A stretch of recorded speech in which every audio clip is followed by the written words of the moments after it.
How to buy a ringtone on iPhone.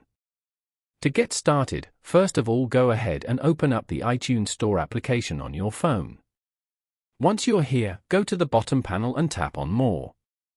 Here, tap on Tones to view all the available ringtones.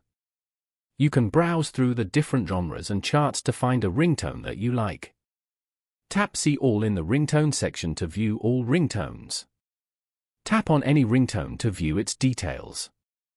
Now, tap on the price button located beside the ringtone to purchase it. A pop-up will be shown. Through this pop-up you can choose to set it as your default ringtone, text tone, or assign it to a specific contact. After choosing an option, tap on Settings. It will again open up a pop-up and press Purchase.